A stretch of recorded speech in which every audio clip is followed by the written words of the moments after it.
liberté et en toute responsabilité, reprendre la parole pour m'adresser à vous après la décision rendue par la Cour constitutionnelle depuis hier nuit, suite au recours exercé contre la décision de rejet de ma candidature et celle de M. Ledoux par la Commission électorale nationale autonome.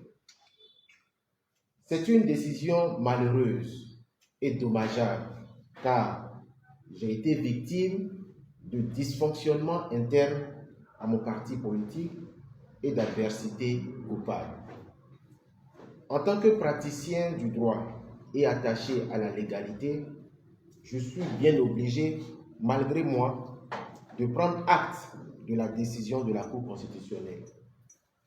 En dépit de toute ma déception et surtout la tristesse et le désarroi dans lesquels cette décision a plongé des millions de nos compatriotes qui, à travers ma candidature à l'élection présidentielle, espéraient vivement un changement de cap dans la direction des affaires de notre pays. J'ai été particulièrement marqué par toute la ferveur et la liesse populaire que ma désignation en qualité de candidat du Parti Les Démocrates à la prochaine élection présidentielle a suscité. Je vous en suis infiniment reconnaissant. Je voudrais également témoigner toute ma reconnaissance au président Thomas Boni Yayi, président du Parti Les Démocrates, pour la confiance qu'il a placée en la jeunesse béninoise à travers le parrainage de ma candidature. Mais malheureusement, ce coup d'essai n'a pu se transformer en coup de maître. Et nous connaissons tous les raisons internes au parti qui ont eu pour corollaire le rejet de ma candidature par la Sénat. À titre personnel et en tant que chrétien et homme de foi, je n'éprouve aucune rancœur et aucun ressentiment à l'égard de qui que ce soit. Notamment l'honorable Sodino Michel, à qui j'exprime mes regrets. J'invite donc le peuple béninois à en faire de même et à ne poser aucun acte de violence ou de représailles afin de préserver la paix sociale et la concorde.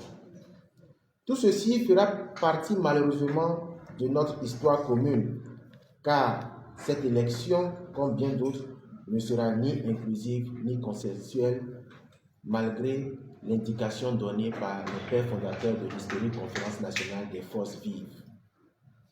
Mais nous devons préserver la paix et utiliser toutes les voies de dialogue possibles pour le règlement de nos différends.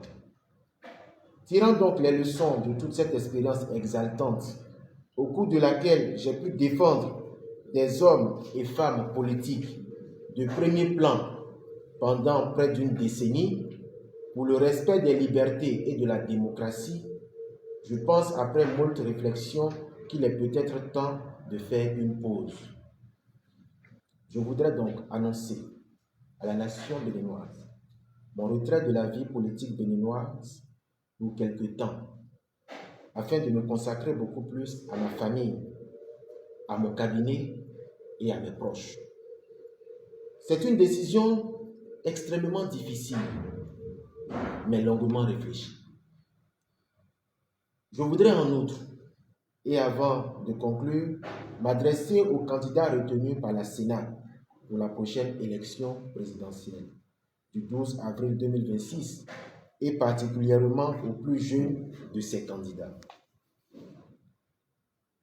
Monsieur le ministre d'État Romualda Wadaye, votre responsabilité dans la conduite de la destinée du Bénin sera grande.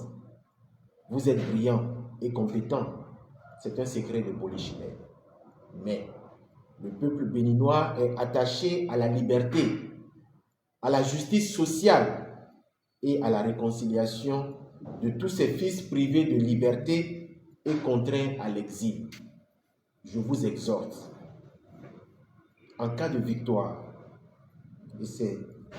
et c'est tout le mal que je vous souhaite, de mettre tout en œuvre afin de réunir toutes les sensibilités politiques, économiques et sociale autour d'une même table pour une réconciliation vraie, sincère et pour le bonheur des Béninois.